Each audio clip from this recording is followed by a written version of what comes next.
Halo, selamat pagi buat anak didik kami, khususnya kelas 12 IPA. Kali ini kita akan belajar mengenai masa demokrasi terpimpin.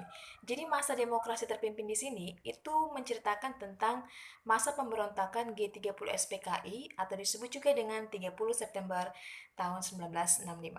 Masa demokrasi terpimpin di sini itu diperkenalkan pertama kali oleh namanya Soekarno melalui dekret presiden tanggal 5 Juli 1959.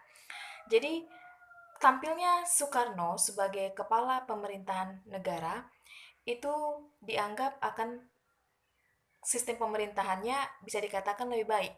Tetapi sebaliknya terjadi namanya disintegrasi yang menyebabkan skala yang lebih hebat.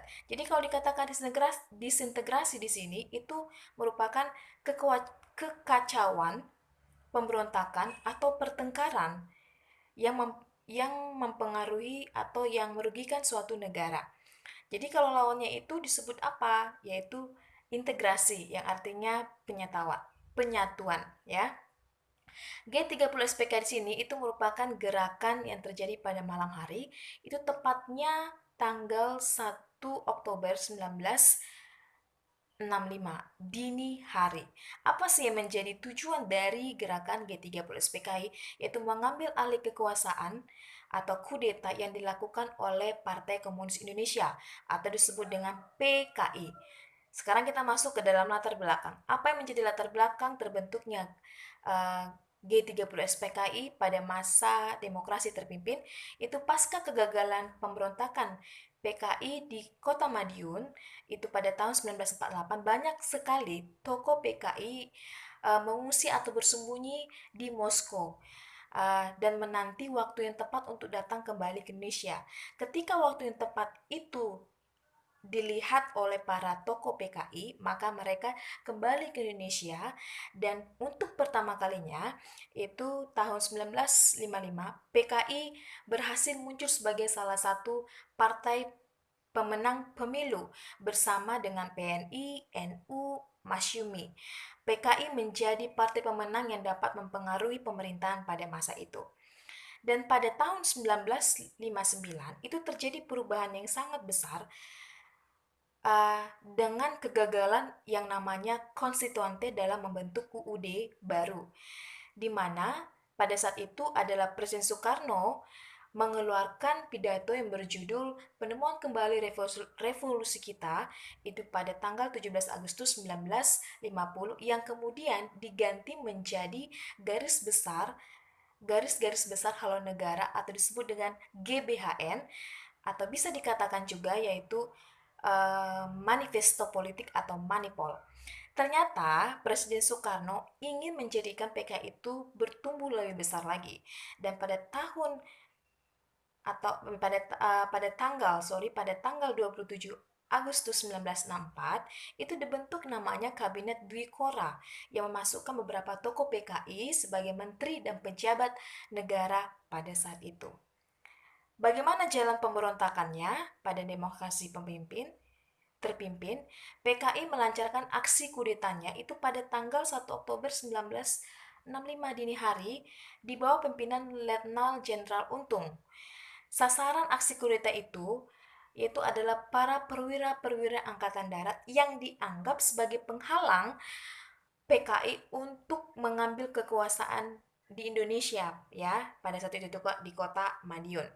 Jadi adapun perwira-perwira angkatan darat yang dianggap sebagai penghalang buat si PKI yaitu salah satunya adalah Letnan Jenderal Ahmad Yani, Mayor Jenderal R. Suprapto, Mayor Jenderal Mas Tirto Darmo Harjono, Mayor Jenderal Siswono, dan lain sebagainya. Dan ternyata salah satu putri dari Ade Irma Suryani itu tewas tertembak dan ajudannya Letnan 1 Pierre Adries Tandain turut diculik oleh PKI dan menjadi salah satu korban keganasan PKI pada saat itu. Dan para perwira-perwira lainnya ternyata itu diculik dan kemudian dibawa ke daerah Lubang Buaya hingga akhirnya tewas dan dikubur dalam sebuah sumur. Ternyata gerakan 30 SPK ini tidak hanya terjadi di Jakarta, melainkan di Yogyakarta, yaitu di Jawa Tengah. Dan peristiwa ini menewaskan perwira menengah Angkatan Darat Komandan Korem, Kolonel Katamso, dan Kepala Staf Korem 072 yaitu Letnan Kolonel Sugiono. Setelah masa pergantian Soekarno, maka diganti oleh namanya Presiden Soeharto. Jadi operasi penumpasan G30 SPKI itu dilakukan dengan cepat di bawah pimpinan Jenderal Soeharto yang pada tanggal 1 Oktober 1965 ya, yaitu operasi penumpasannya G30 PKI 1965 itu diadakan atau dilakukan dengan beberapa cara, yaitu ada 7. Yang pertama, mengumpulkan dan menyediakan kembali kesatuan serta badan-badan sebelumnya sudah terpengaruh oleh PKI. Yang kedua, pada tanggal 1 Oktober 1965 sore, pasukan RPKAD itu di bawah pimpinan Kol Insinyur Sarwo Edi Wibowo berhasil merebut kembali studio RRI.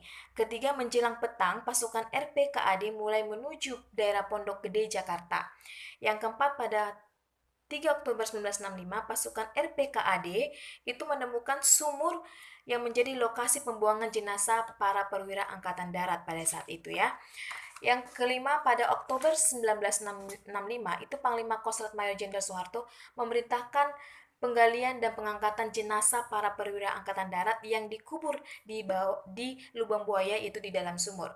Jadi yang keenam, pada 5 Oktober 1965, jenazah para perwira Angkatan Darat dimakamkan di Taman Makam Pahlawan Kalibata. Yang ketujuh, penumpasan G30 SPKI terus dilakukan dengan menangkap tokoh-tokoh PKI dan membekukan semua kegiatan PKI beserta ormas-ormasnya.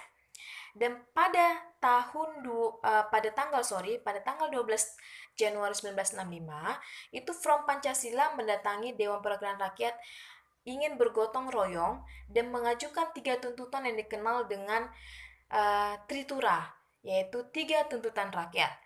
Itu ada bubarkan PKI bersama ormas-ormasnya, bersihkan kabinet dan unsur-unsur PKI, dan turunkan harga pada saat itu. Dan pada tanggal 11 Maret 1966 itu Presiden Soekarno menandatangani surat perintah 11 Maret 1966 atau disebut juga dengan Super Semar. Sebagai pemegang Super Semar, Jenderal Soeharto bekerja menggantikan Soekarno itu lebih cepat.